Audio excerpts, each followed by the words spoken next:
Na manhã desse dia, queremos louvar a Deus por você que já está conosco, por você que já chegou.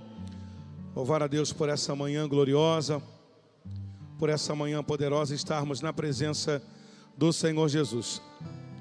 Temos ao final do louvor, ou ao final da escola, temos algumas informações a dar a respeito de um material que será impresso. Todos os irmãos terão suas apostilas. A gente vai estar informando isso direitinho para os irmãos. Amém? Vamos nos colocar de pé. Glórias a Deus. Aleluia. Glória a Deus.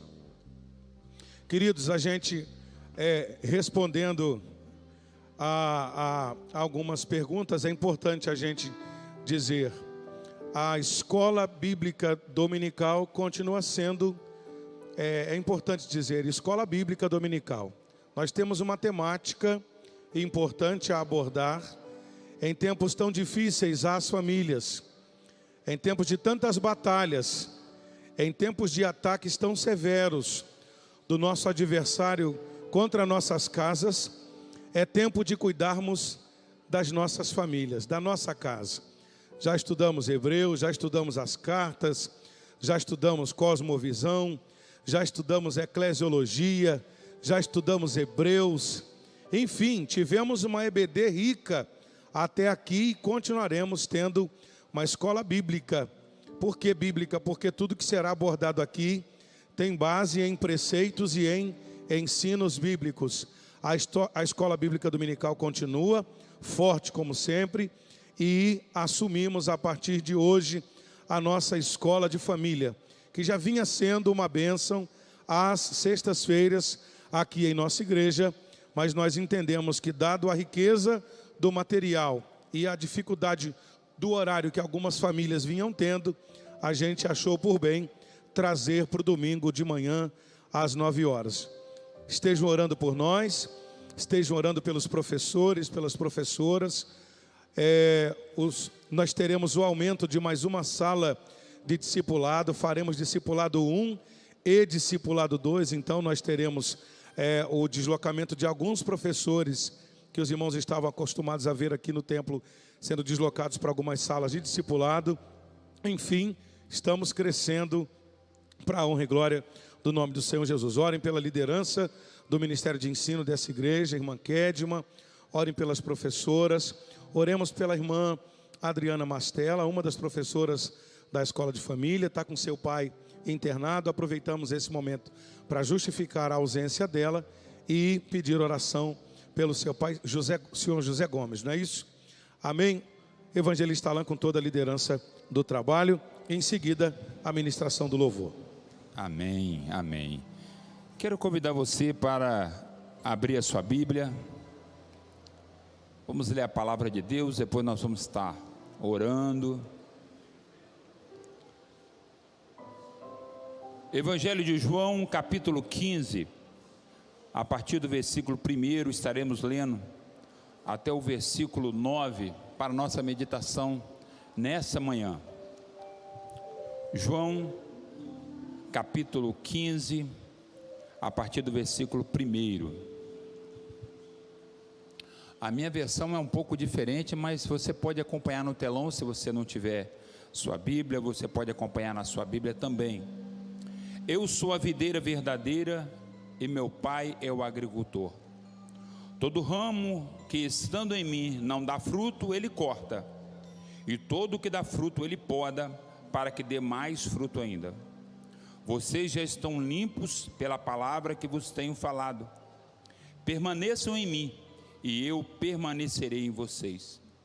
Nenhum ramo pode dar fruto de si mesmo, se não permanecer na videira. Vocês também não podem dar fruto, se não permanecerem em mim. Eu sou a videira, vocês são os ramos. Se alguém permanecer em mim, e eu nele, esse dá muito fruto, pois sem mim vocês não podem fazer coisa alguma. Se alguém não permanecer em mim, será como o ramo que é jogado fora e seca. Tais ramos são apanhados, lançados ao fogo e queimados. Se vocês permanecerem em mim e as minhas palavras permanecerem em vocês, pedirão o que quiserem e lhes será concedido. Meu Pai é glorificado pelo fato de vocês darem muito fruto, e assim serão meus discípulos. Como o Pai me amou, assim eu vos amei. Permaneçam no meu amor. Vamos estar orando por aqueles que estão enfermos, por aqueles que estão passando por dificuldades. Vamos nos lembrar daqueles que estão passando por momentos difíceis lá do outro lado do mundo, em meio a uma guerra. Vamos estar clamando para que o Senhor tenha misericórdia, para que o Senhor salve, para que o Senhor liberte. Vamos clamar a Ele, porque Ele tem poder para atender a nossa oração. Pai, nós te louvamos nessa manhã pela oportunidade de estarmos reunidos na Tua casa, Senhor. A Tua palavra diz que onde estiver 2 ou 3 reunidos em Teu nome, aí Tu estás, e nós cremos que Tu estás conosco nessa manhã. Nós te louvamos por tudo quanto Tu tens feito por nós, por tudo quanto tem nos dado, Senhor, e queremos estar ligados em Ti, que é a videira verdadeira, Pai. Que possamos produzir frutos para a honra e glória do Teu nome, que possamos ser usados como instrumentos nas Tuas mãos, Senhor. Também te pedimos nessa manhã, por aqueles que estão enfermos, por aqueles que se encontram, Senhor, dependentes de uma resposta Tua, dependentes, Senhor, de uma palavra, de uma porta, dependentes, Senhor, de um livramento, de um escape. Tem misericórdia, Senhor. Ah, Pai Santo, também intercedemos, ó Pai, por aquela guerra que está assolando aquela nação lá no leste europeu, Pai. Tem misericórdia do povo ucraniano, Senhor. Ah, Pai Santo, entra com providência naquela guerra, porque Tu é o Deus que faz cessar toda guerra, Pai, porque todo o poder está nas Tuas mãos. Pai, fala conosco nessa manhã através da Tua palavra. Ministra os nossos corações, que sejamos edificados nessa manhã. Nós oramos no nome santo de Jesus. Amém e amém.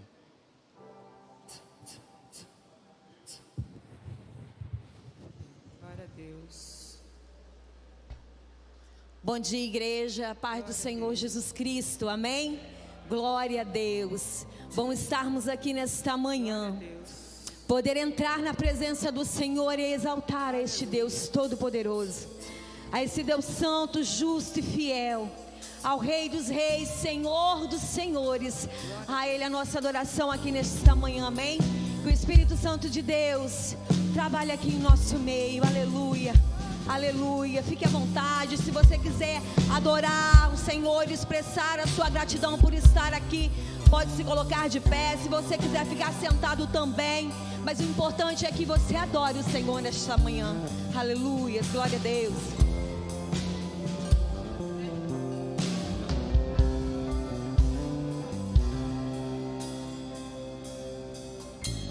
Tu vives entre os querubins, e nas alturas está o Teu trono.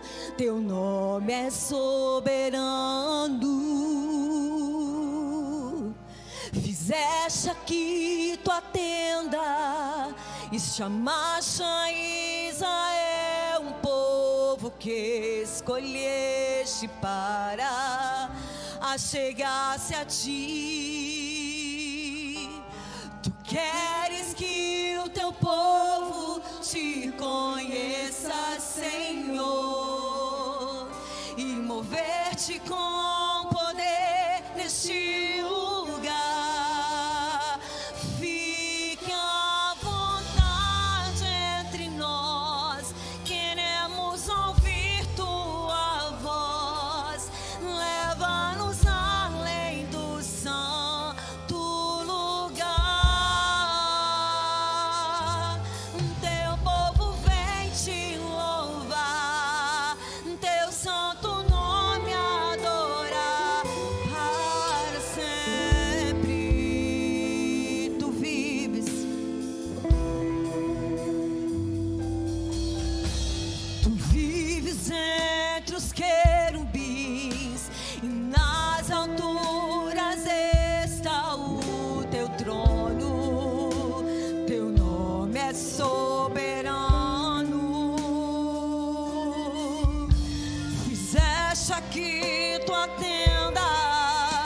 chamaste a Israel, um povo que escolheste para chegar-se a ti. Tu queres que o teu povo te conheça, Senhor, envolver-te com poder neste lugar. Fica à vontade entre nós, queremos ouvir tua voz. Leva-nos além do santo lugar.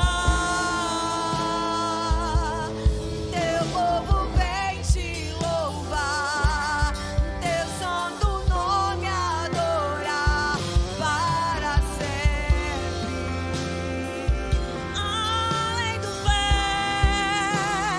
Além do véu tu estás. Que maravilhas farás enquanto entramos pelo santo dos santos.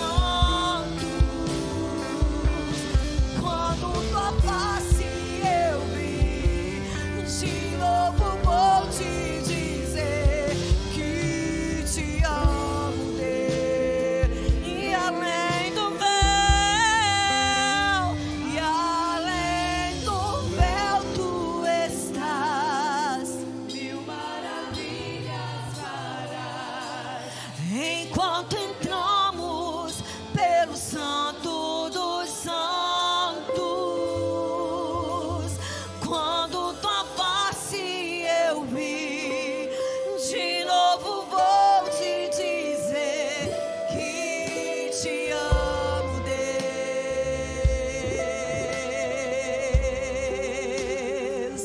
Que te amo, Deus.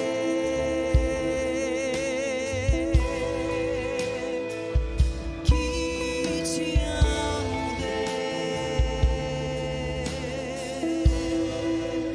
Aleluias, aplauda o Senhor nesta manhã. Glória a Deus, aleluias. Santo é o teu nome, Jesus.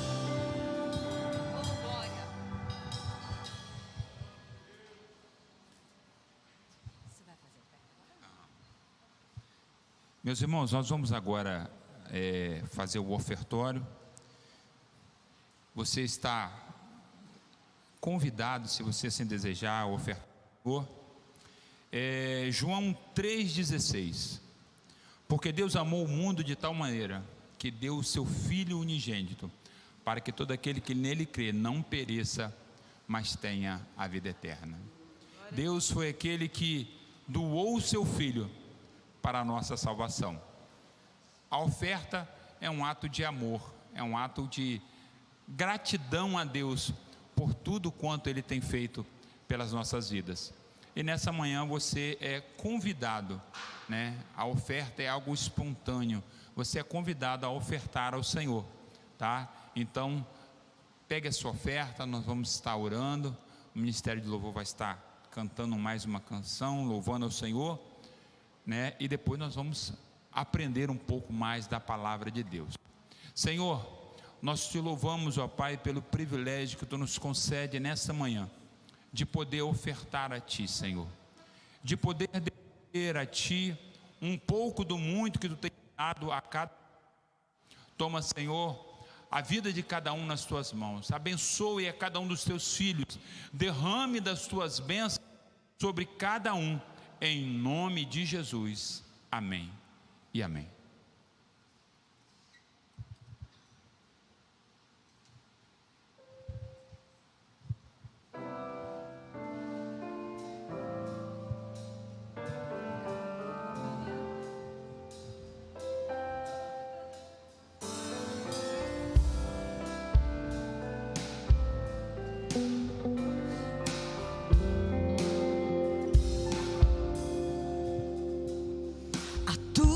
Palavra escondi, guardada no meu coração,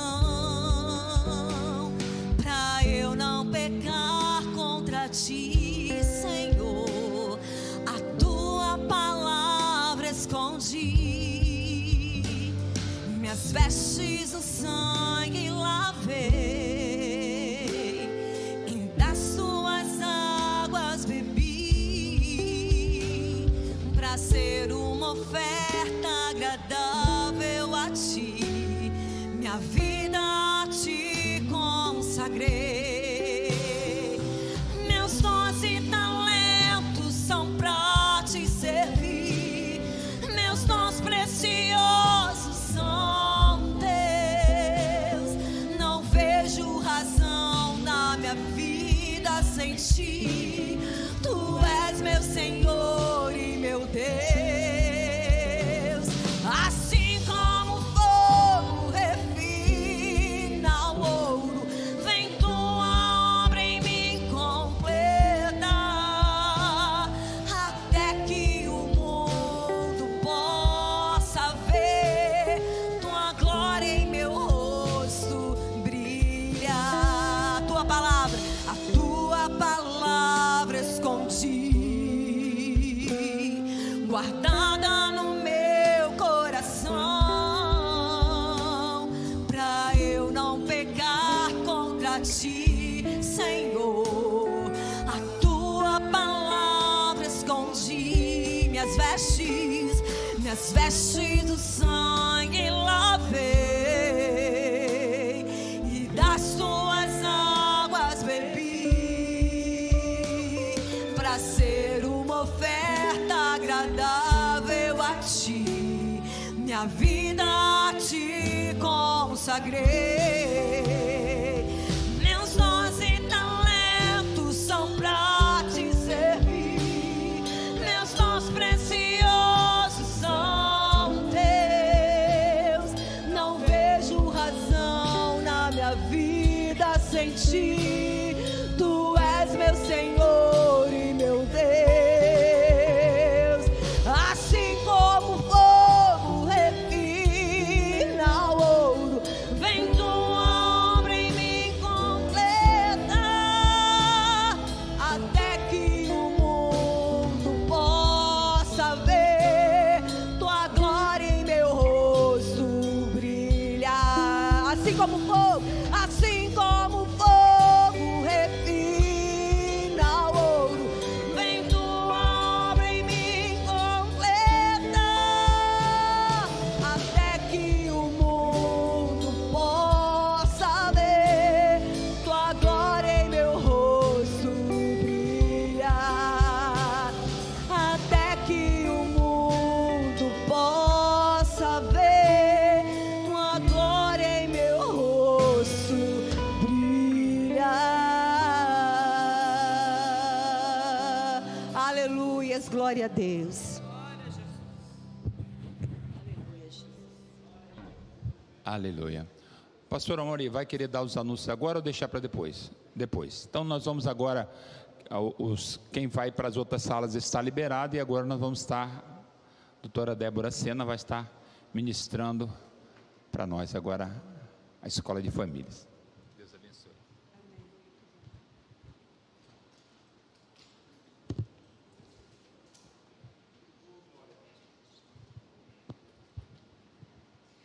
Bom dia, paz do Senhor. Olha, me deram uma lista de recados. Eu vou me esforçar. Irmãos, os jovens podem subir, como o presbítero Alain falou. Quem já estava participando da Escola de Família no ano passado, que acontecia às sextas-feiras? Só para eu ter uma ideia. Meu Deus, quase ninguém. Pouca gente. Verdade. Irmãos, vocês receberam uma folhinha hoje. Essa singela folhinha, na verdade, não vai ser como vai acontecer. Bruna, você pode ir preparando a imagem da apostila para mim, fazendo favor? A gente está preparando um material. Infelizmente, a gente não conseguiu que ele ficasse preparado para esse domingo, que é a nossa primeira aula. Porque justamente a gente quer preparar um material com uma qualidade legal. É uma apostila para todos aqueles que tiverem interesse em participar conosco da nossa escola de família. Inclusive, eu vou explicar um pouquinho sobre o curso, mas a gente vai fazer a ideia de escola mesmo. A gente gostaria que vocês fizessem matrícula, a gente vai ter frequência, assiduidade, e a gente vai ter um certificado no final do curso para aqueles que tiverem completado uma frequência de quanto? Quanto que é a frequência para poder? 75%. Faculdade. Depois em pós-graduação, a gente vai fazer. Então a gente realmente quer fazer, e na verdade isso, irmãos, é para que também tenha o engajamento de vocês, para que vocês possam participar conosco, porque a gente realmente quer fazer essa escola de família ser como se fosse uma escola. A gente cantou aqui louvores falando assim, Deus quer que o seu povo o conheça. E como que a gente conhece? A gente fala, guardei a palavra no meu coração.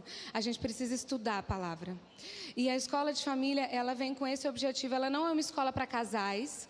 A ideia não é ser uma escola para casais. Bruna, pode colocar? Porque senão eu vou bugar e não vou falar da apostila. Eu só quero... Eu já estava no próximo tópico.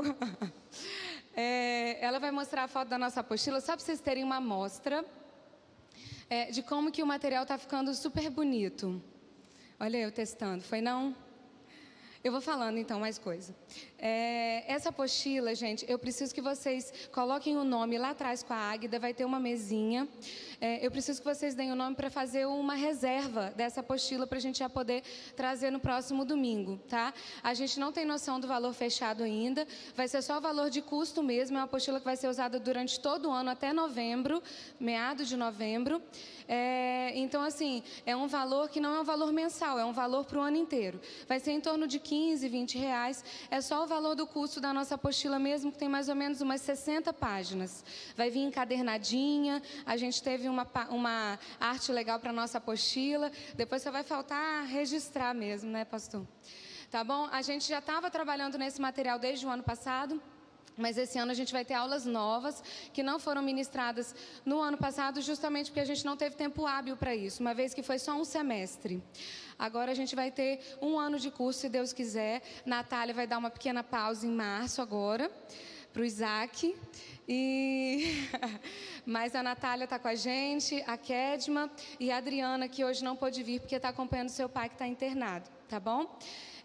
Bom, não apareceu a foto da apostila, vocês vão ter que ficar na expectativa, mas era só a foto da capa mesmo, e é só para frisar que eu preciso que vocês façam a solicitação com a Águida ao final da escola de família, tá bom?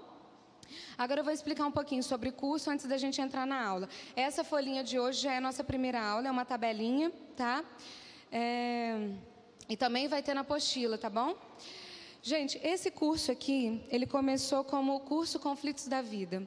É um material da década de 70, na verdade da década de 60, e que foi ministrado no Brasil inteiro na década de 70 nas igrejas. Quando a gente lê esse material, você fala, meu Deus, isso daqui é atualidade. Não tem como. E esse material foi o material que a doutora Ilma Cunha usou. Quem conhece a doutora Ilma Cunha? Ela esteve aqui na nossa aula inaugural, no ano passado, da Escola de Família, em agosto. E ela usou aquele material como base para fazer o material, a apostila da Escola de Família da igreja dela de Vitória. Ela ministrou esse curso durante muitos anos em Vitória, e esse curso deu material para ela escrever os 2 livros que ela tem publicados hoje.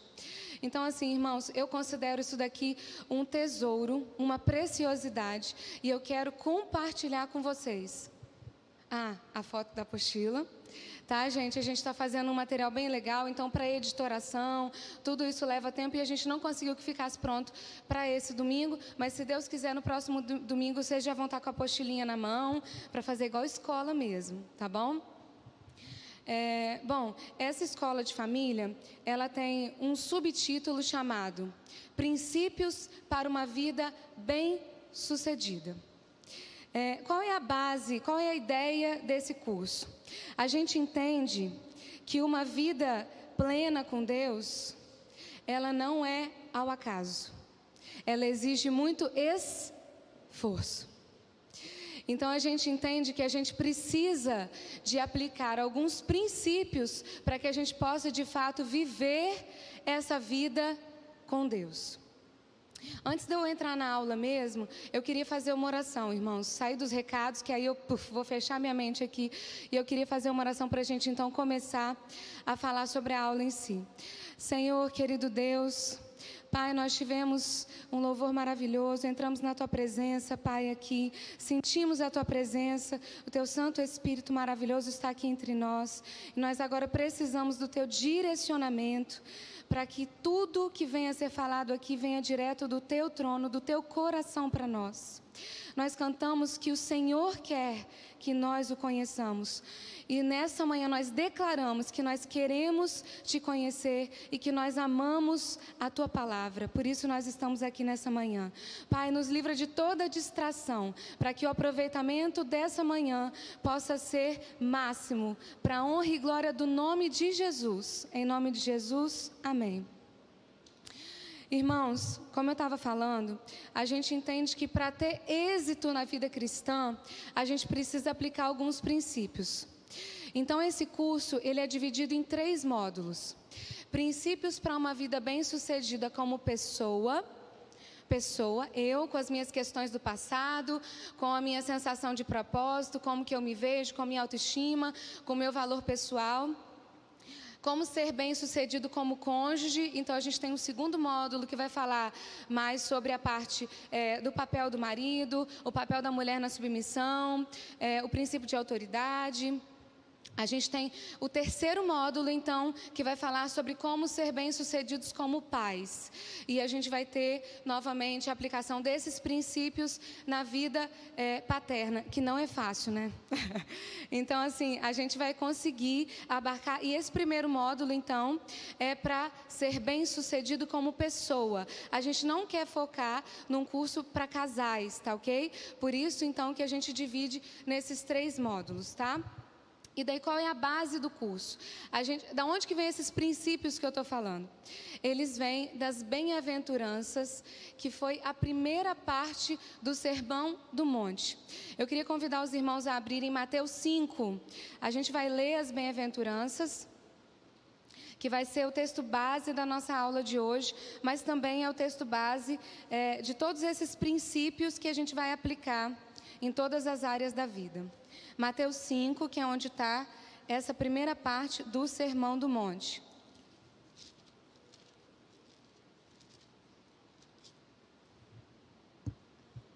A gente vai ler a partir do versículo 1.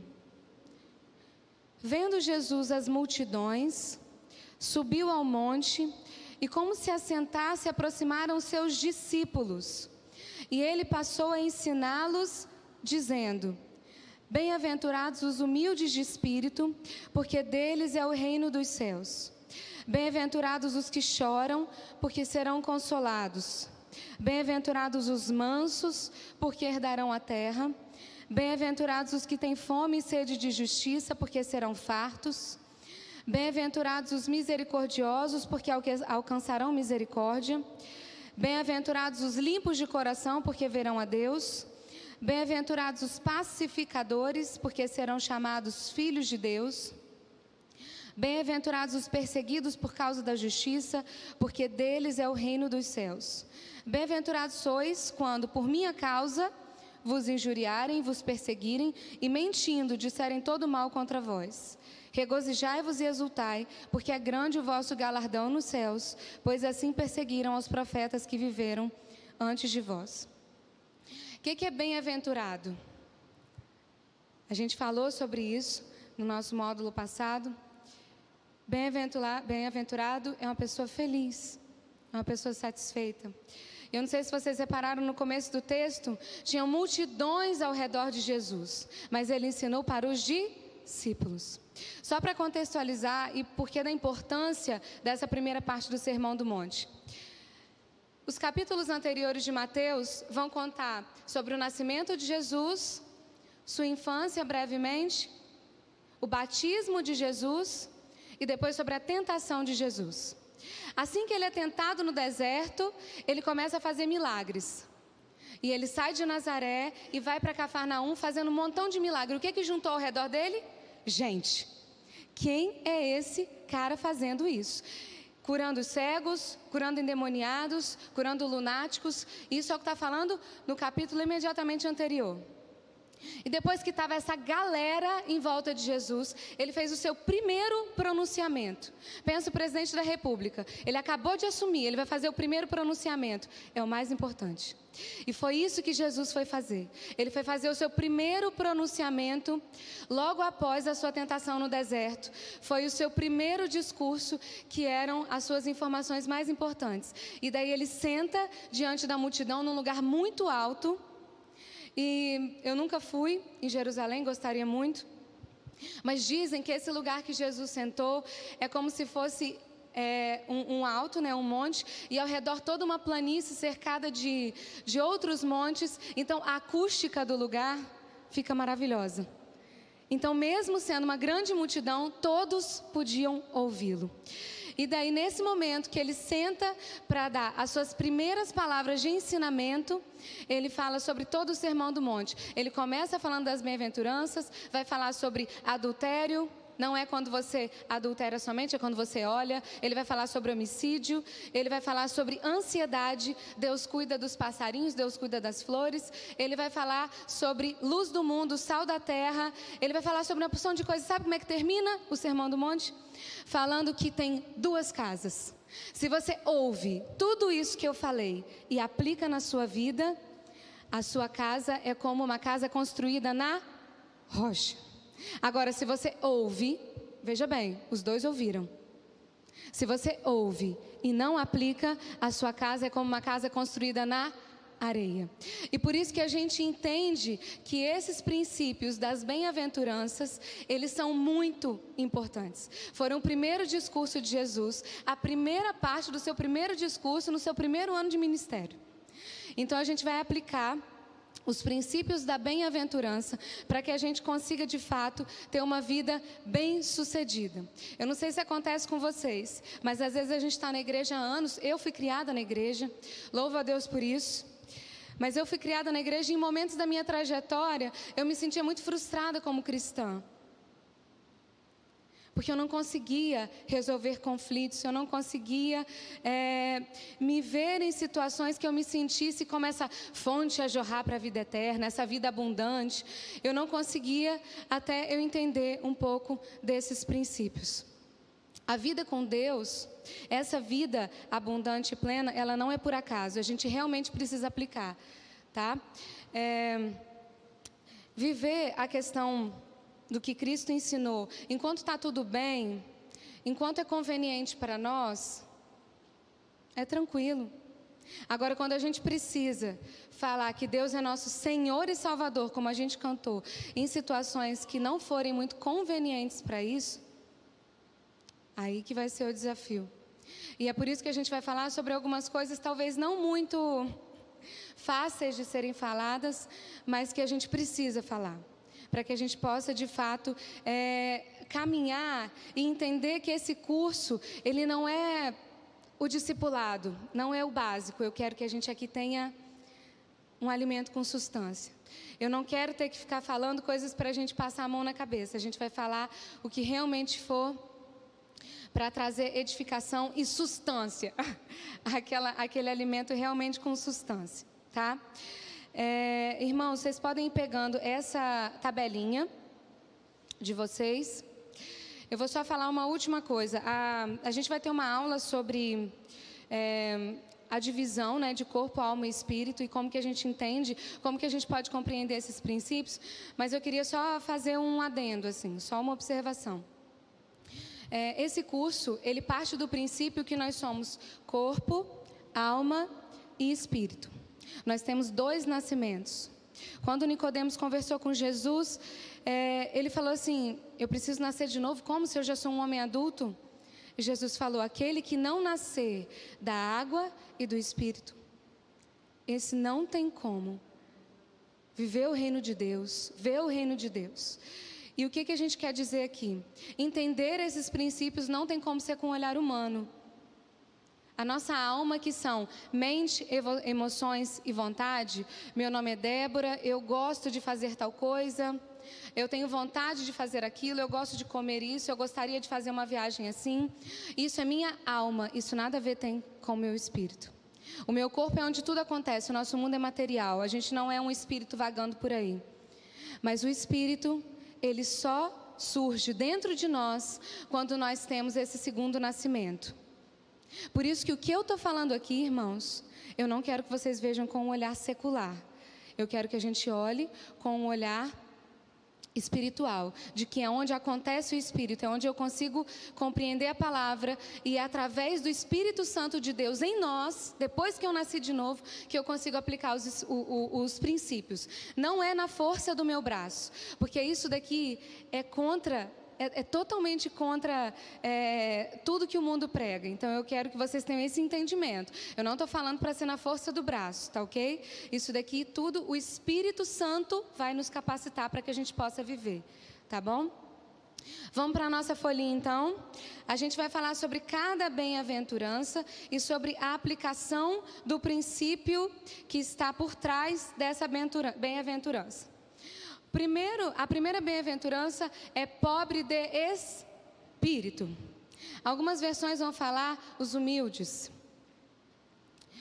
Pobre de espírito, vamos pensar no sentido da palavra. É uma pessoa que é pobre, ela é esvaziada do seu próprio espírito, do seu próprio eu, das suas próprias vontades. Ou seja, é alguém que submeteu sua vontade a Deus e pela fé colocou Cristo em primeiro lugar em sua vida. Irmãos, eu quero falar uma coisa aqui. Alguns exemplos que eu vou dar, infelizmente, são da minha vivência. Eu vou tentar vou tentar separar um pouco, mas pensa comigo. Pobre de espírito é o oposto de uma pessoa cheia de direitos. Vocês já repararam que muitas das nossas brigas e muitos dos nossos desentendimentos começam: eu não mereço isso. Eu não mereço isso. Euzinha, linda, maravilhosa, que não faço mal para uma mosca. Eu não mereço. Muitos dos nossos conflitos e das nossas mágoas, porque vocês repararam que isso começa piquititinho. Aí vai aumentando, aumentando, a ponto de eu ter amargura para lidar com as pessoas que estão ao meu redor, a ponto de eu ter dificuldade às vezes para orar, a ponto de eu já ficar de mau humor. E muitas brigas começam com: isso não é justo. Isso não é justo comigo. Eu não mereço. Vocês estão entendendo onde que eu estou querendo chegar? Se eu sou pobre do meu próprio espírito, vocês percebem que essas falas não fazem sentido? Eu abro mão, muitas vezes, da minha vontade. A gente faz isso pelos filhos, para agradar os filhos. Quem dirá para conseguir viver um princípio que Deus ensinou? Ser pobre de espírito, irmãos, a gente acabou de ler, é alguém que submeteu a sua vontade a Deus e pela fé colocou Cristo em primeiro lugar em sua vida. Eu estou falando de uma coisa fácil? Porque toda a explicação anterior agora deu para fazer um sentido?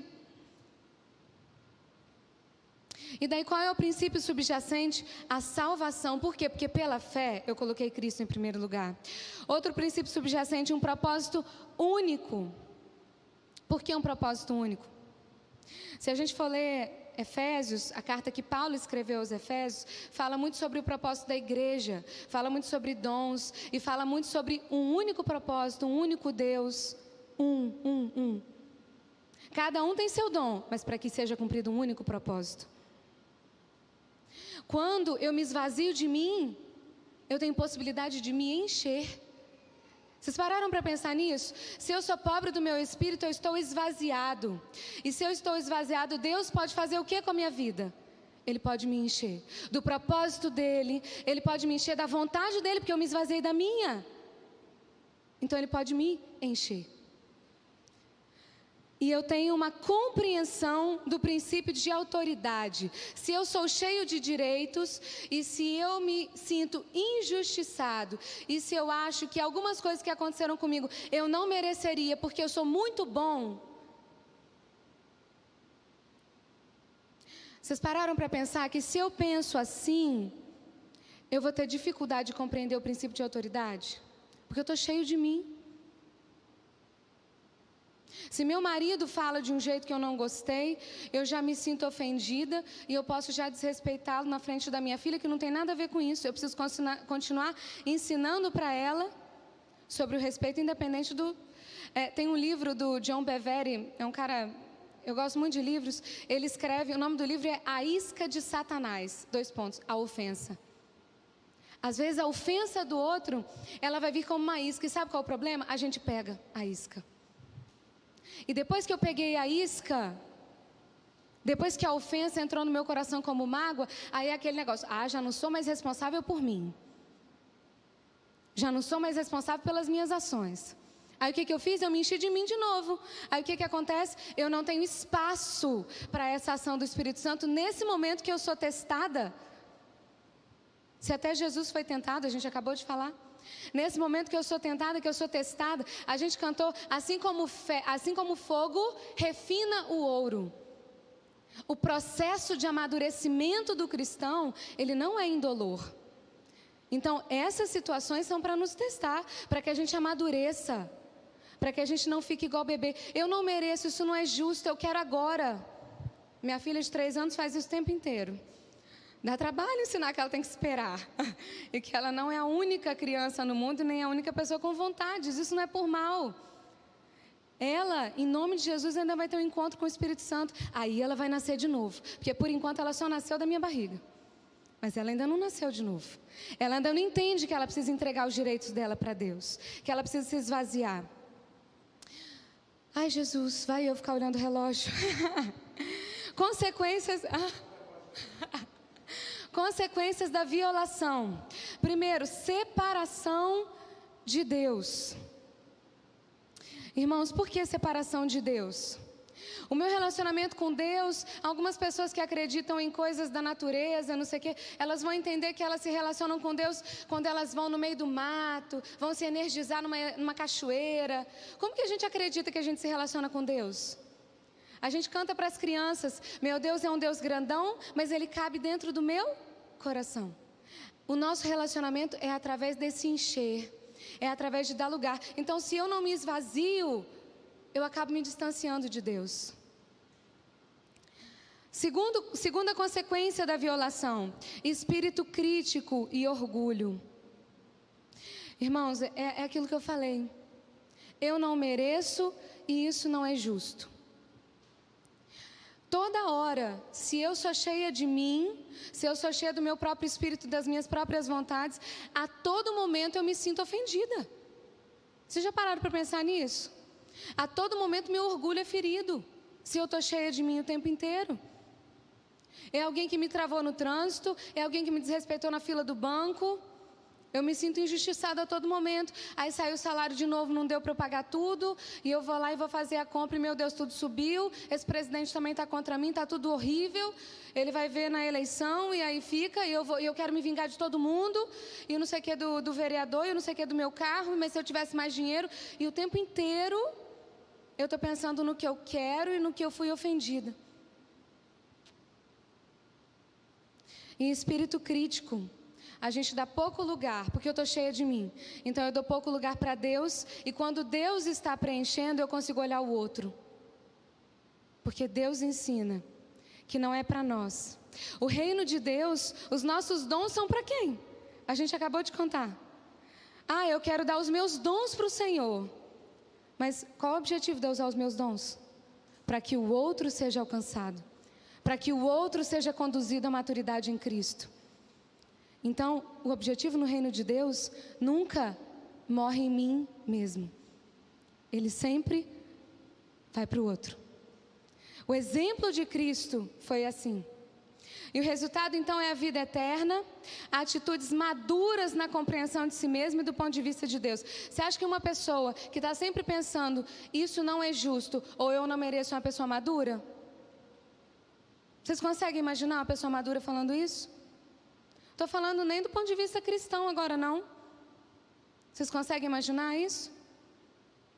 Eu atendi uma senhora essa semana passada. que eu aprendo muito com alguns pacientes, que eu fico até impressionada com algumas coisas que eu ouço. E ela falou assim, não sabe o que é? Porque eu estou cuidando de fulano, beltrano, um montão de idoso. Mas eu não posso reclamar não, filha. Porque a mulher tem que cuidar do marido, a mulher tem que cuidar dos filhos e a mulher tem que cuidar da mãe. Ela não falou da mulher, ela falou de uma pessoa, né, como pessoa. Olha que bonito isso que ela falou, mas eu não estou reclamando. Porque eu sei que o meu papel é cuidar. Isso, irmãos, eu não estou falando de uma pessoa cristã, com esse entendimento que a gente está falando aqui hoje. Eu estou falando de uma pessoa que pela vida amadureceu. Então, o que eu estou trazendo aqui é porque a gente precisa aplicar princípios. Algumas pessoas aplicam sem saber. Sabe aquela pessoa que você fala assim, nossa, fulano, só falta ser cristão. Porque às vezes ele é manso e às vezes ele é humilde. E a gente não identificou que é por causa disso. Segundo princípio, segunda bem-aventurança, o manso. Irmãos, eu quero fazer um paralelo aqui com o pobre de espírito. O pobre de espírito é alguém que abre mão das suas vontades. O manso é alguém que abre mão do que tem, dos seus bens. Então, a aplicação é alguém que fez a entrega do direito de propriedade. Qual o princípio subjacente? Cultivando a mansidão. Consequências da violação, espírito obstinado e rebelde. Espírito de ansiedade e espírito irritado. Eu vou explicar cada um. Espírito obstinado e rebelde, vão pensar assim. Eu falo rebelde, primeira coisa que vem na cabeça de vocês, pode falar. Isso é para ser uma escola, gente. Eu quero que vocês levantem a mão, pergunta, fala. Pode fazer. Aqui é para ser uma escola. Eu estou aqui em cima, na verdade, porque a gente ficou com o templo, porque agora nós temos um monte de sala de discipulado, tem um mundo acontecendo lá em cima. Mas por isso que a gente está aqui. Mas, na verdade, é para ser uma escola, uma aula, tá? Então, vamos pensar aqui. Eu falo assim, espírito obstinado e rebelde. O que é a primeira coisa? Quem tem filho vai saber. Tadinho dos adolescentes. Adolescentes. É a primeira coisa que a gente pensa. Adolescente ainda também não é maduro, ok? Então, aqui, quando eu não sou manso, é a ideia do pobre de espírito, só que agora com a questão da propriedade. Não só com a vontade, mas com o que é meu. E como o adolescente, ele tem a subjetividade já na sua vivência, isso se amplia. Não são só as minhas vontades, mas é a minha privacidade, são as minhas ideias. Fala aí quem é pai e mãe de adolescente. É a minha privacidade, as minhas ideias, o meu momento. Porque a coisa se amplia. Não é só a vontade, é o meu espaço, meu quarto. Eu quero ficar com a porta fechada, eu quero ficar no meu celular. Então aqui, irmãos, só para fazer um paralelo, às vezes a gente se comporta assim com Deus. São as minhas coisas, é o meu trabalho, a minha casa, o meu carro, ou qualquer coisa que eu entenda que é minha propriedade. Não só as minhas vontades. Por isso que a consequência da violação é obstinação e rebeldia. E o outro, espírito de ansiedade. O sermão da montanha. Professora, eu conversei com a diretora, eu falei com ela para você ir até Pacificador e domingo que vem tem aula. Aí você fala a outra parte.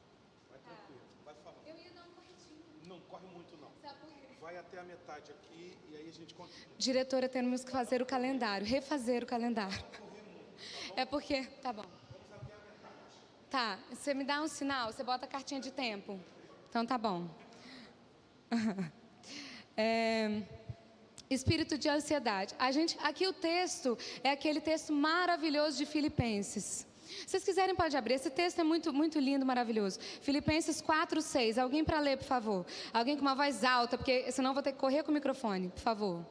Filipenses 4:6. Ah, tá ali.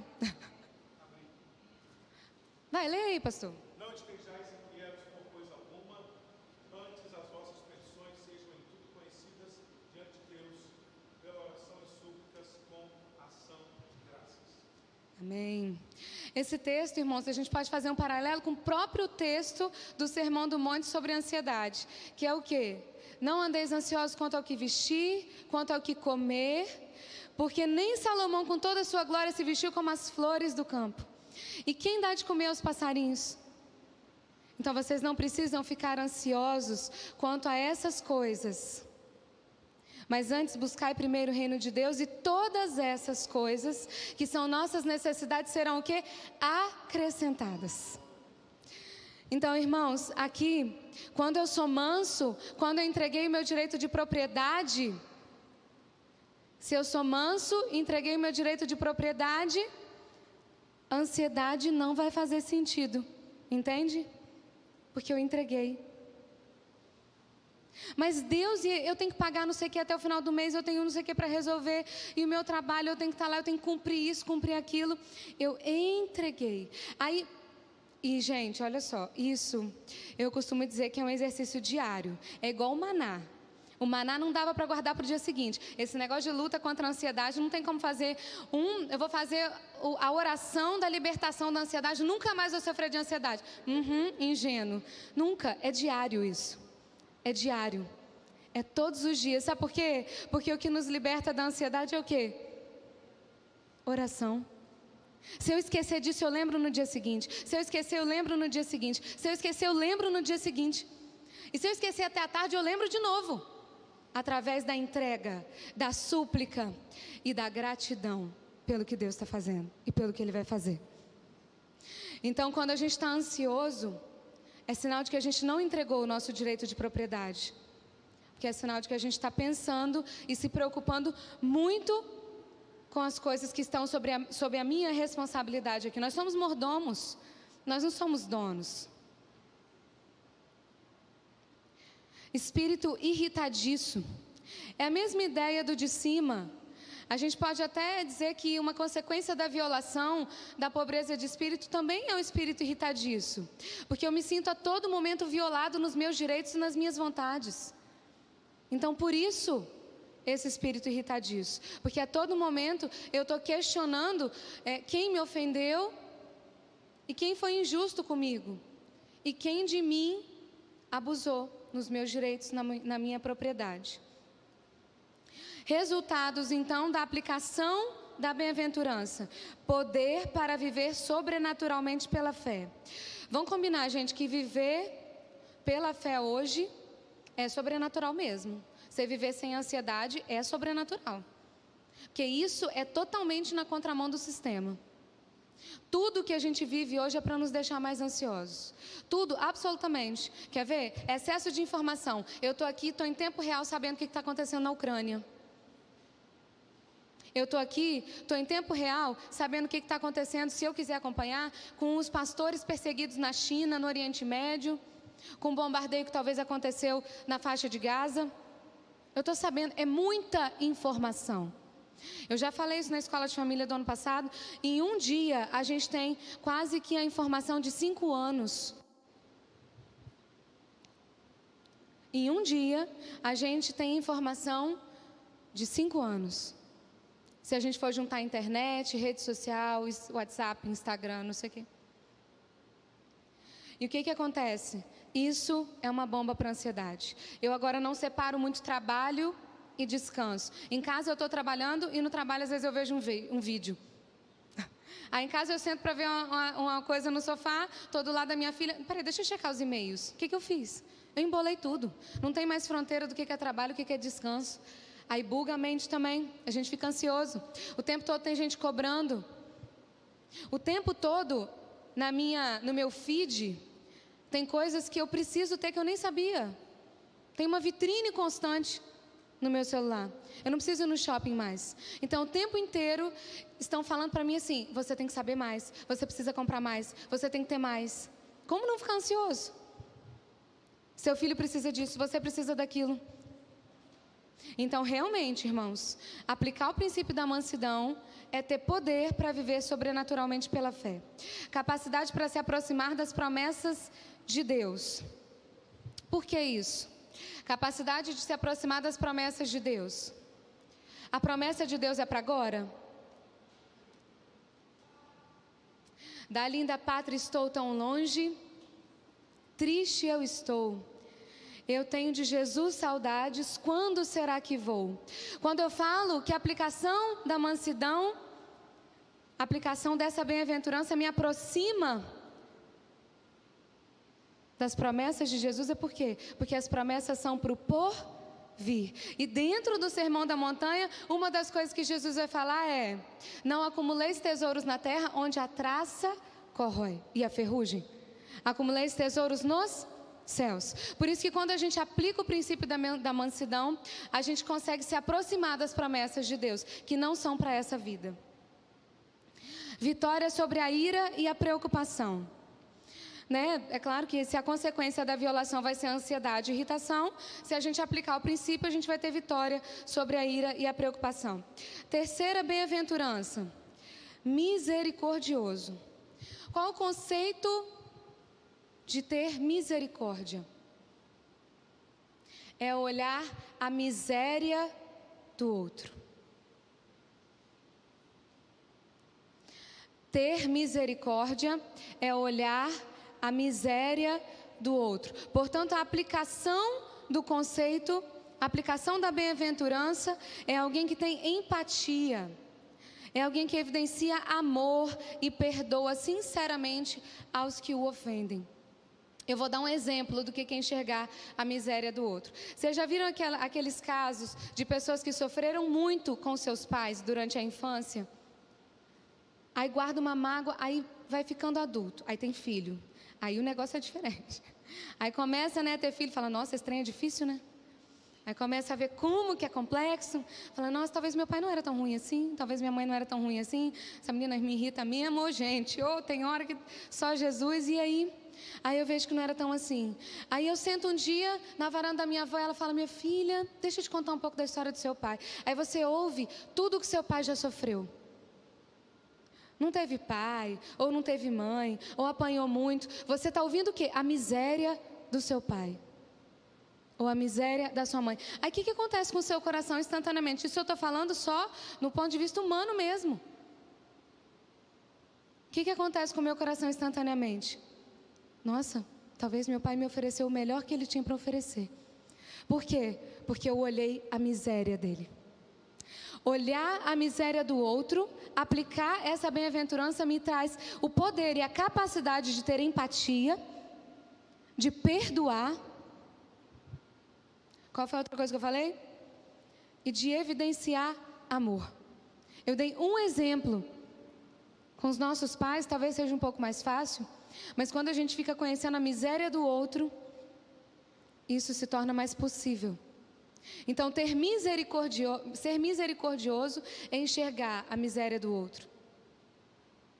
É claro que isso, irmãos, num tempo de correria, é difícil, porque como que eu enxergo a miséria do outro? Eu precisei ouvir a história do meu pai. Isso exige tempo.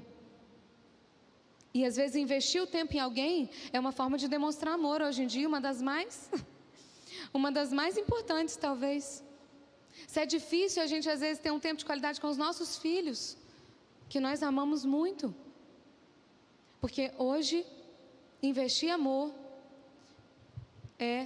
investir tempo é demonstrar amor. Eu vou só falar uma coisa que eu aprendi com a Ilma, tem até num dos livros dela, isso é tremendo, irmãos. Eu queria que vocês realmente prestassem atenção. Esquece bebedouro ali, gente passando. Ouve isso, que isso é tremendo. O inimigo hoje, ele tem uma arma para trabalhar nas nossas vidas. Sabe qual é? Vamos voltar lá no texto de Faraó, prendendo o povo egípcio, prendendo o povo de Israel no Egito. Moisés falou assim: Faraó, deixe o meu povo ir. Ele virou as costas e o coração dele se endureceu. E o que ele falou com os capangas dele lá, que eu não sei o nome? Esse povo está ocioso. Sabe o que a gente vai fazer agora? Ao invés da gente dar a palha para eles fazerem tijolo, eles vão ter que buscar a palha. Sabe o que aconteceu? O povo de Israel ficou com raiva de Moisés e falou: aqui, você foi falar com ele, agora a gente está tendo que trabalhar mais, tem que acordar mais cedo para ir lá pegar a palha, para voltar para cá para fazer o tijolo. O que o faraó fez? Ele deu mais trabalho. Sabe por quê? Porque a gente pensa menos. Se o povo estava pensando em sair, ele queria que não pensasse. Vocês estão entendendo o que eu estou querendo dizer? Olha o que o inimigo faz comigo, com você hoje. Eu vou te dar muita coisa inútil. E você vai ter dificuldade de ver o que é importante e o que não é. Aí sabe o que é? A gente vive na tirania da urgência. Tem um livro com esse nome. A gente vive com a tirania da urgência, sabe por quê? Porque o tempo inteiro eu tenho que... Oh, isso é urgente, isso pode esperar. Isso é urgente, isso pode esperar. Isso é urgente, isso pode esperar. O tempo inteiro eu estou analisando, o tempo inteiro, eu não sei se vocês se sentem assim, mas às vezes a minha oração é: Deus me ajuda a parar de ficar pegando palha. Vocês estão entendendo o que eu estou querendo dizer? O inimigo não vai querer que vocês pensem nisso. O inimigo não vai querer que vocês invistam tempo no outro para conhecer a misericórdia, a miséria do outro, para amar o outro, para perdoar o outro. Isso exige tempo, então ele nos deixa ocupados, porque eu não penso. Entenderam? Deixa eu voltar que eu me perdi. Próximo, então, próxima bem-aventurança, limpo de coração. Ai, essa é tremenda, irmãos. Quem aplica essa bem-aventurança é aquele que limpa o seu coração, permitindo que o Espírito Santo controle suas atividades mentais, emocionais e físicas. O que eu falei para vocês que é a alma? Pastor, vamos providenciar um quadro? Oh, meu Deus, eu já estou... Vou ver se a gente consegue providenciar um quadro, porque eu, pelo menos, sou muito visual. Quando Diego, às vezes, meu esposo, às vezes fala assim: deixa eu ler isso daqui para você. Esquece, eu não vou prestar atenção. Eu não vou prestar atenção, não consigo. Então, assim, se esforcem aí, porque se vocês forem igual a mim, vocês vão ter dificuldade. Alma, vamos visualizar. Imagina assim, uma laranja, 3 camadas. O que está dentro da alma? Mente, minha mente, emoções, o que eu sinto e vontade. Isso é alma, isso nada tem a ver com o espírito, isso é alma. Quando alguém morre, a alma não mais está aqui, o espírito vai para Deus, ok? Alma, são as nossas histórias, as nossas memórias, as nossas vontades, as nossas feridas e tudo que a gente sente. Então, as nossas emoções.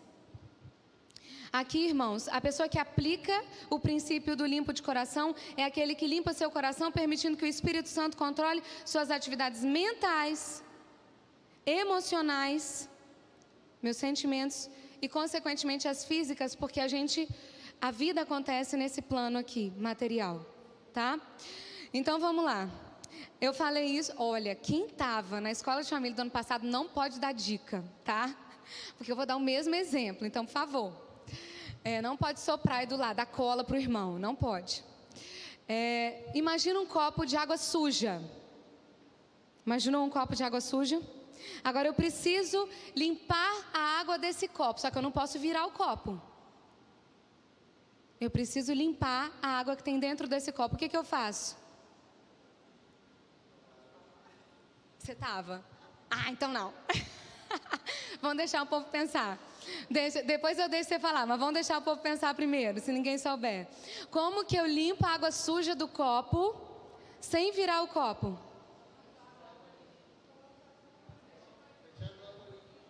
Colocando água limpa. E daí, irmãos, tá vendo? Pensaram, mas é melhor assim, melhor assim. Colocando água limpa. Só que olha o que vai acontecer. Visualiza esse copo de água suja comigo. Eu começo a colocar água limpa, o que vai acontecer no primeiro momento?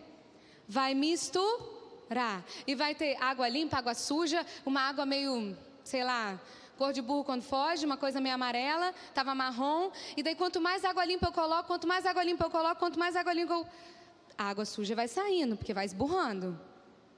E daí quanto mais água limpa eu coloco, o que acontece? Essa proporção vai diminuindo e a água vai ficando menos turva.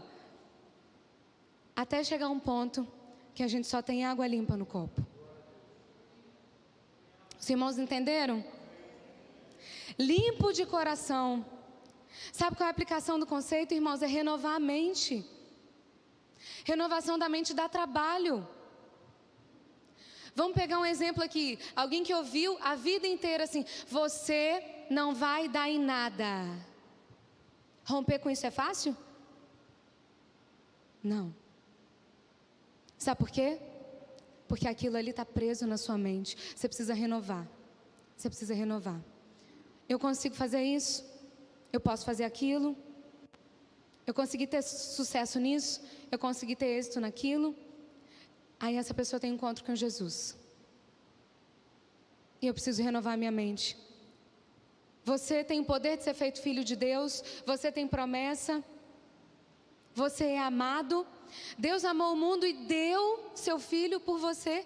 Aí você começa, como assim eu não vou dar em nada? Como assim eu não sirvo para nada? É incompatível. Só que aí, se eu ler uma vez, vai resolver a minha crença sobre mim mesma? A minha crença limitante? A minha crença adoecida? Quantas vezes eu ouvi essas frases negativas, talvez? Uma vez vai resolver? 2 vezes vai resolver? Não. Eu preciso renovar a mente. Se eu colocar um pouco de água e deixar ela turva lá, ela vai continuar suja. Se eu colocar mais um pouco de água, mas que não seja o suficiente para esburrar água suja e velha, ela vai continuar suja. É um processo. Por isso a ideia do copo de água, porque é a ideia da constância, é a ideia da renovação diária, se possível.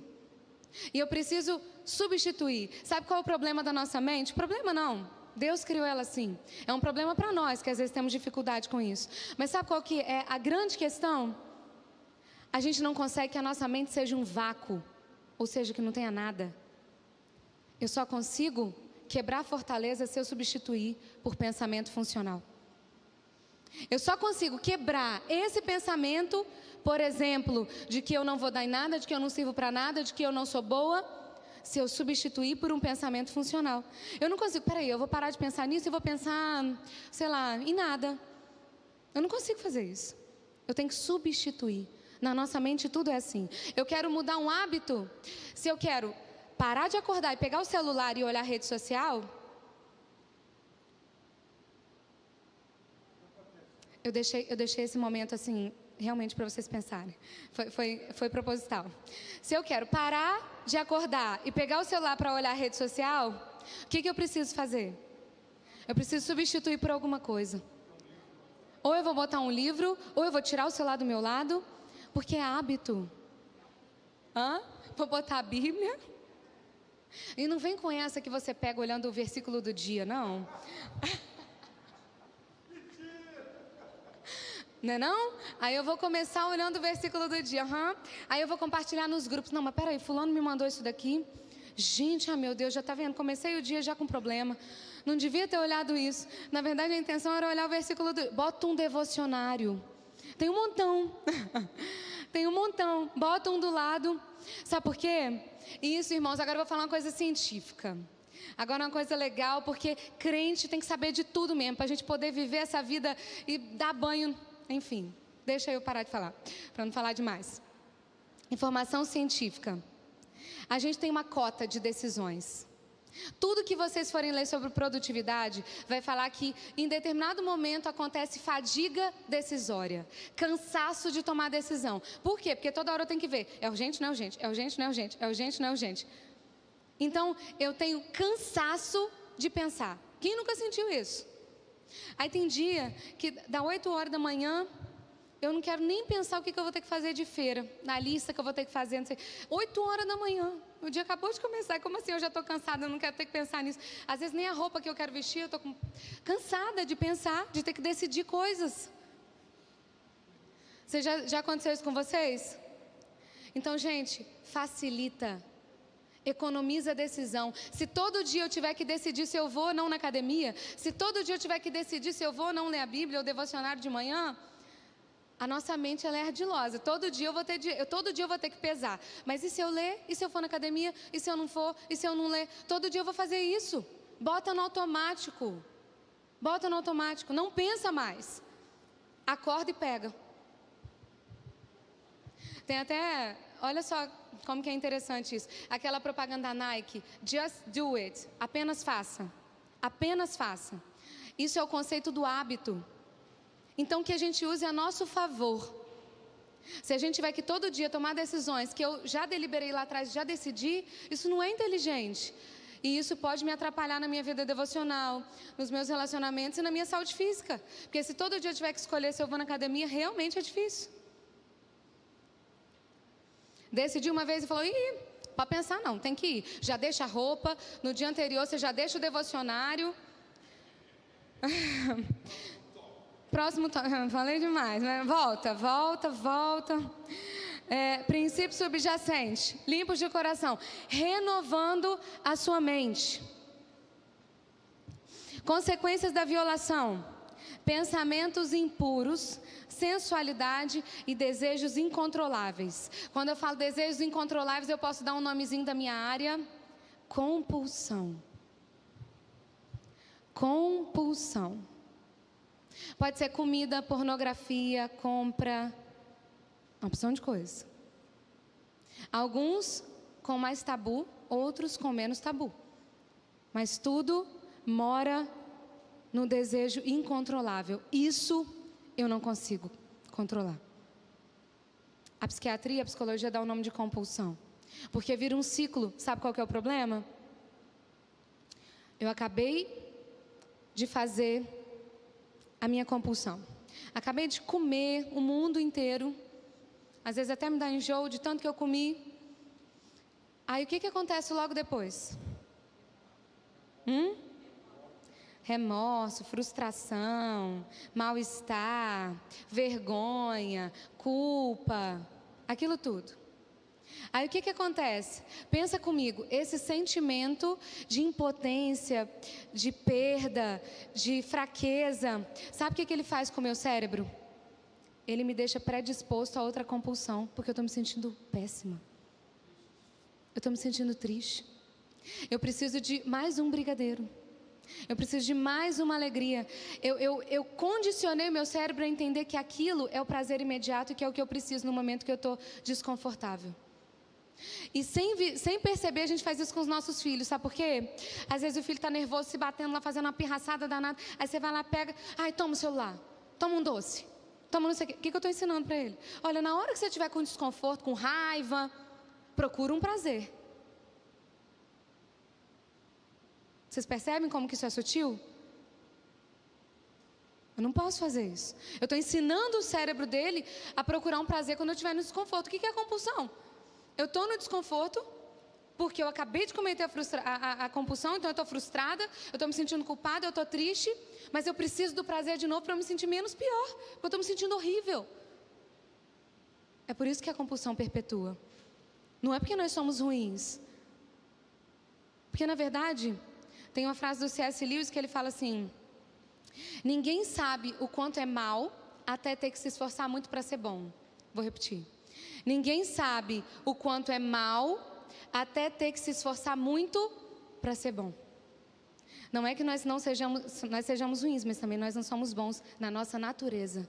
Nós precisamos do que a gente falou no início da aula? Do Espírito Santo de Deus para viver isso. Não é na força do braço. Senão você só vai ter frustração. E posso falar, eu tenho remédio que ajuda, mas não tem remédio que resolve não.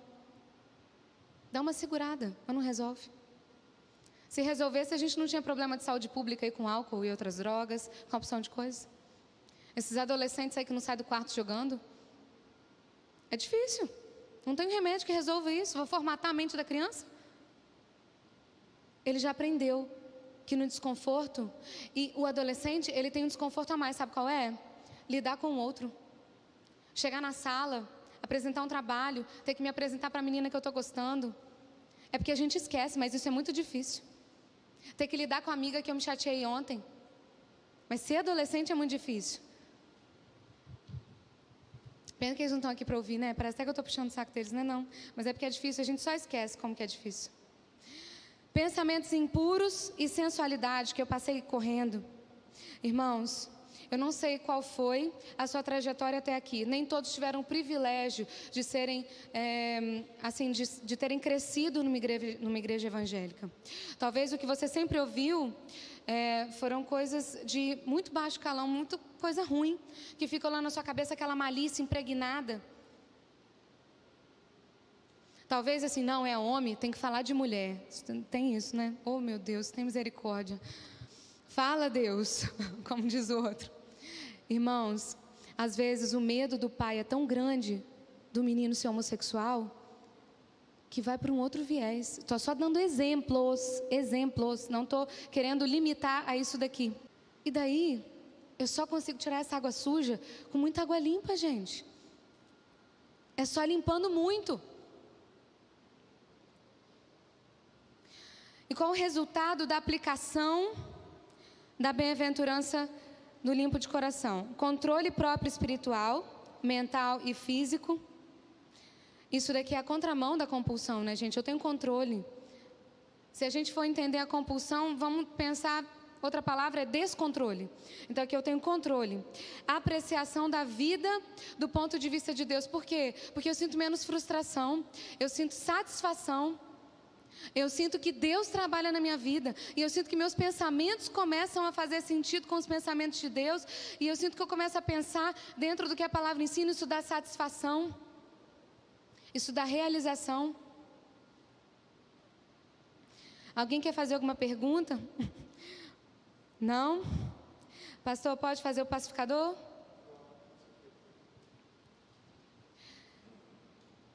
Quinta, 1, 2, 3, 4, 5. Quinta, a pessoa tem dificuldade com matemática. Tem que conferir, né? Porque, ó, difícil. Lá em casa tudo é Diego que faz conta, de cabeça, ou então tem que estar com a calculadora. Que nem conta de tabuada mais. Oh, meu Deus. A quinta bem-aventurança é o pacificador.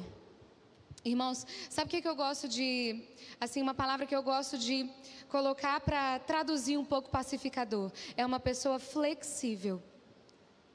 É uma pessoa que consegue se moldar a ambientes diferentes, consegue se moldar a pessoas diferentes. Sabe aquela pessoa que lida com pessoas difíceis e consegue ficar bem? Aquela pessoa que lida com pessoas aparentemente mais sensíveis e consegue ficar bem? Aquela pessoa que consegue andar em vários ambientes. Ela é flexível e ela não causa conflito, ela apazigua.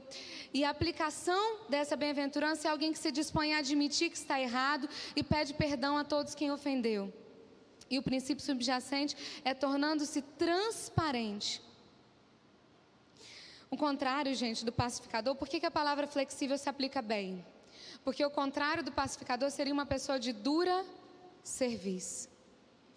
Uma palavra que a gente usa muito, às vezes, é teimoso. Irmãos, eu vou pedir uma coisa, vou sugerir uma coisa, porque eu ouço muito isso no meu dia a dia, né? Acaba que eu atendo bastante criança. Quem tem filho, evitem ao máximo, se possível, sempre, usar a palavra teimoso com os seus filhos. Teimoso é uma pessoa que é emburrada. Quem é emburrado é quem tem o burro dentro. O emburrado tem o burro dentro. Ele empaca, ele é teimoso. Quando a gente fala assim, você é teimoso, sabe o que a gente faz? Eu falo com o meu filho que ele não tem como mudar, porque aquilo é o que ele é. Ou seja, ele vai ser cada vez mais teimoso. Porque é quem ele é. Como que eu vou mudar uma coisa que eu sou? Assim como a gente fala assim, o menino vem com a nota da prova. Parabéns, meu filho, você é muito inteligente. Ele vai estudar para a próxima prova? Pensa aqui comigo. Se eu falei que ele é muito inteligente porque a nota estava boa, ele vai estudar para a próxima prova? Ele não precisa estudar, ele já é. Ele não precisa estudar. Então, a gente tem que tomar muito cuidado com as coisas que a gente fala, com os nossos filhos e com as outras pessoas. Meu filho, parabéns. Você se esforçou e teve a sua recompensa com a sua nota. Vai buscar seu 10, vai cavar o seu 10. Essa frase é boa, é ruim, tudo. Vai buscar seu 10. Vai cavar o seu 10. Vai procurar. Pastor, eu vou ser muito sincera. Todas as nossas falas, desde que não sejam assim, você é, elas não tem como dizer o que é certo e errado. Sabe o que vai determinar? Se você é coerente. Se você cava a sua realidade. Se o seu filho te vê persistindo, lutando por aquilo que você quer, tem coerência. Uma das coisas que mais acontece e que eu acho que leva os filhos de crente, às vezes, a não querer estar dentro da igreja, sabe o que é? Incoerência. Não importa o que eu vou ficar falando, importa se eu vivo o que eu falo. Por isso que a gente está falando em aplicação de princípio. Eu estou falando em aplicação de princípio. Não adianta eu falar disso da boca para fora. Eu posso falar, vai cavar seu 10, mas eu cavo meu 10. Eu corro atrás. O reino de Deus, ele é conquistado com esforço. Não é na maciota não, ó, dá trabalho. Esse negócio de que tudo é no lero-lero, isso não é mentalidade cristã, irmãos. A vida fácil não é mentalidade cristã. Então, o pacificador é o contrário de uma pessoa que é dura cerviz. É uma pessoa flexível, é uma pessoa que é apazigua, é uma pessoa transparente. É uma pessoa que se ofendeu, ela fala, ela tem uma comunicação adequada. É uma pessoa que se percebeu que o outro se ofendeu, eu também falo, me perdoa. Ele é transparente.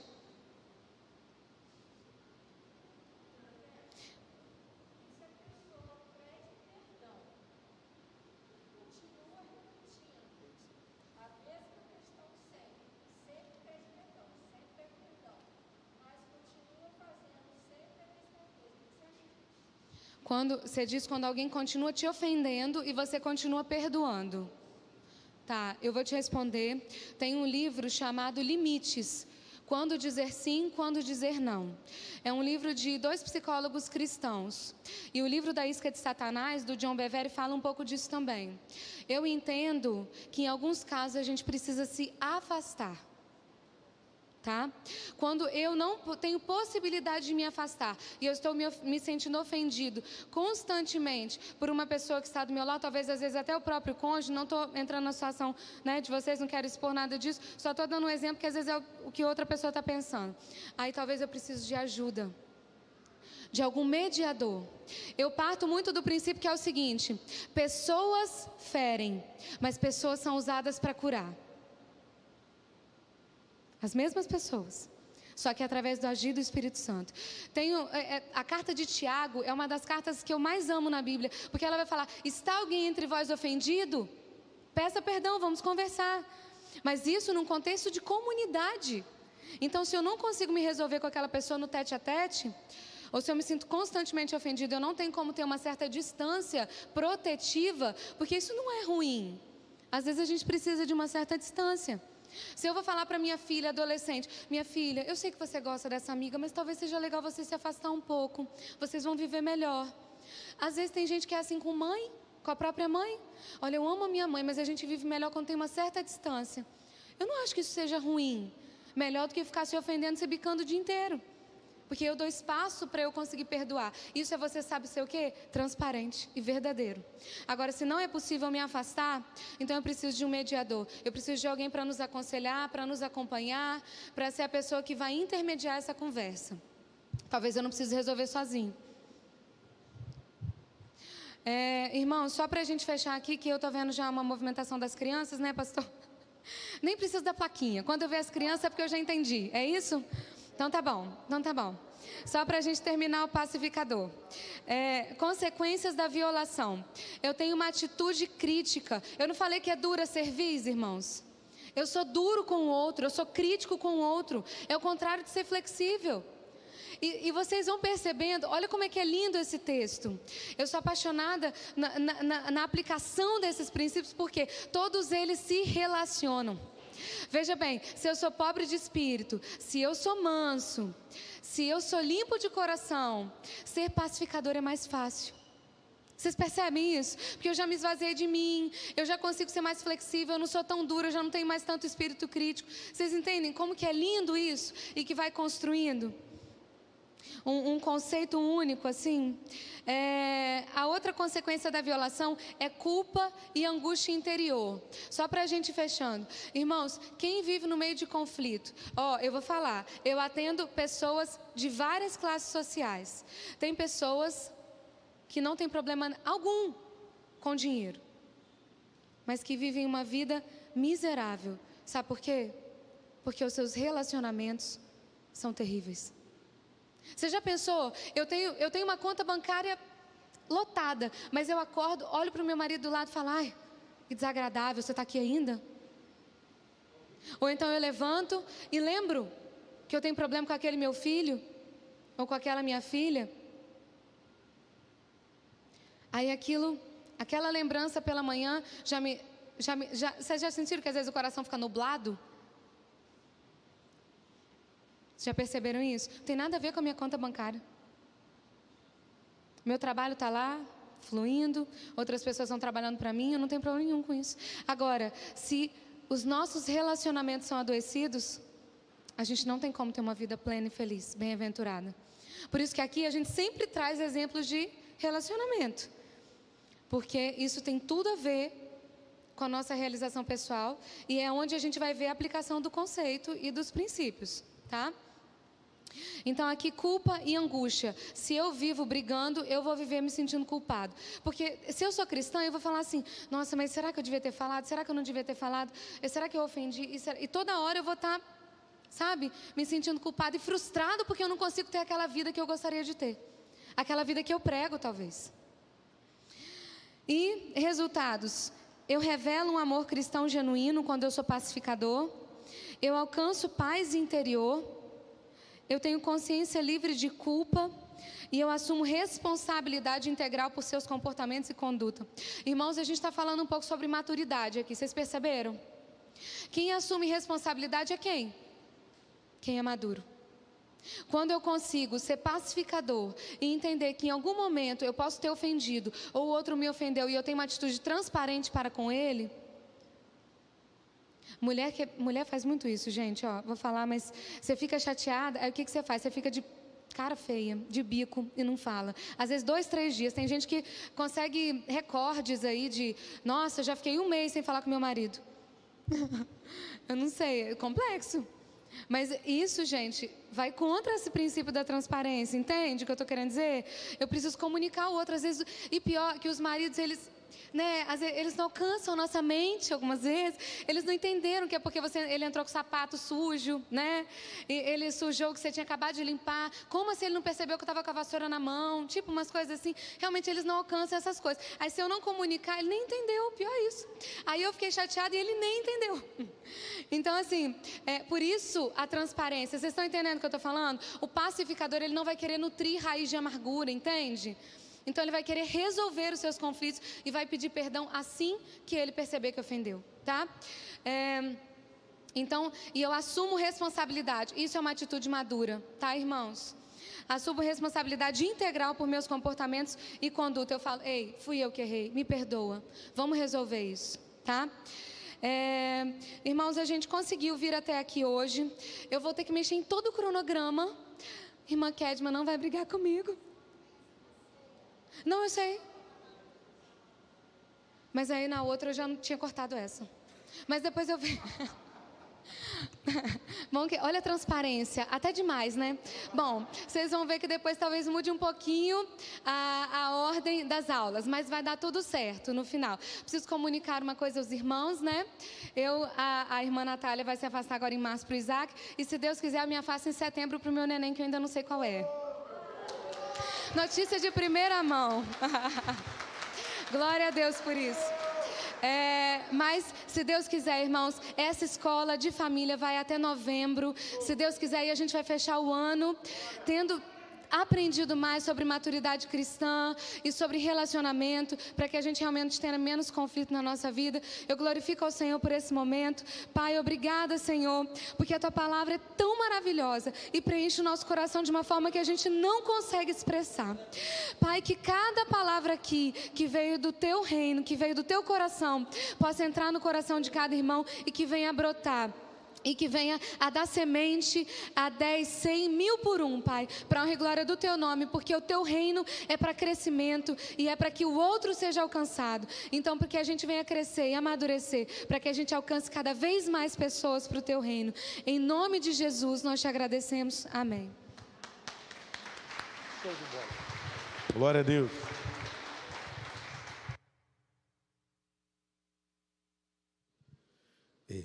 Eu vou combinar depois com as tias do infantil que as crianças e adolescentes não podem descer antes da aula terminar, porque ela ali já falou que a Duda falou que a Lelê é pacificadora, mas de vez em quando fica brava. Já emendou o negócio ali.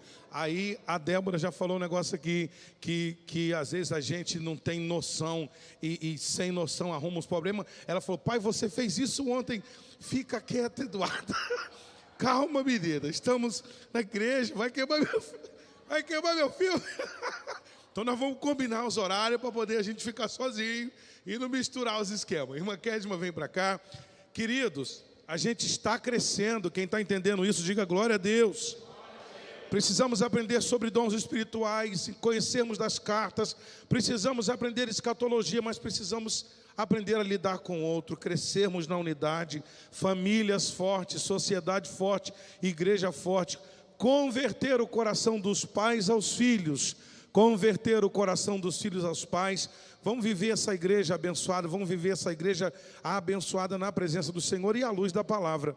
Perceberam que a escola é bíblica e é dominical e é escola de família? Todo mundo de pé, vamos orar ao Senhor, agradecendo por essa manhã. Irmã Kedma, ela está conosco no Ministério de Ensino, ela nos ajuda a coordenar junto às professoras da escola de família, junto aos professores de criança, de jovens e adolescentes. Ela nos ajuda a liderar toda essa turma de professores. Louvamos a Deus. As meninas que vão assumir a escola de família aqui, doutora Débora, doutora Adriana, irmã Natália e irmã Kedma. Fechei aqui o time. Tá joia? Nós temos aula de adolescente acontecendo, nós temos mais uma reunião com as lideranças de jovens e adolescentes para essa semana, temos novidades já para o mês de março, vai ser lindo, para a honra e glória do nome do Senhor Jesus. Orem por nós, estamos orando, irmã Kedma, para um domingo lindo, um domingo 9 horas da manhã, maravilhoso, classes, cursos, treinamento, tudo acontecendo para glorificar Jesus e nos fazer crescer. Glória a Deus. Oremos com a irmã Kedma e em seguida ministraremos a bênção apostólica. Paz do Senhor, querido. Só reforçando aqui, irmã Águeda está ali na mesa, aguardando sua matrícula, tá? Para que a gente possa se programar direitinho aí com as apostilas. Tá linda essa igreja de ver, tá muito lindo. Glória a Deus. Oremos, querido. Senhor, nós bendizemos o teu nome. Porque o Senhor é bom, porque a sua bondade dura para sempre, ela nos alcança a cada instante da nossa vida. Senhor, obrigada por esse privilégio de estarmos aqui. Quão bom é aprendermos juntos sobre a tua palavra. Senhor, que o que nós ouvimos e vivenciamos aqui hoje possa se tornar prática de vida lá fora, na nossa casa, no nosso lar, na nossa sociedade, que nós possamos refletir, Senhor, a Tua glória, e nós possamos aprender e aprimorarmos enquanto servos do Senhor. Assim nós te suplicamos, agradecidos, Senhor, estamos por esse privilégio, no nome de Jesus. Amém. Antes da bênção apostólica, a apostila, irmãos, é para o curso todo, que vai até novembro, 60 laudas, 60 folhas, mais ou menos. Então é um conteúdo que vai ficar contigo por todo esse ano até o final do curso. Então vale a pena, e de verdade o que a gente vai levantar com talvez uns R$20 é só o custo mesmo de produção. Tivemos que contratar uma profissional para nos ajudar com a diagramação do material. Está muito bonito e vai honrar muito o nome do Senhor Jesus através do seu crescimento. Receba a bênção apostólica no nome do Senhor. O grande amor de Deus, a graça de nosso Senhor e Salvador Jesus Cristo, as doces e benditas consolações do Espírito Santo, sejam com todos aqueles que amam e aguardam a volta de Jesus. E todo o povo de Deus diga comigo: o Senhor é quem te guarda, guardará de todo mal, sua entrada e saída, desde agora até o final. Glória a Deus.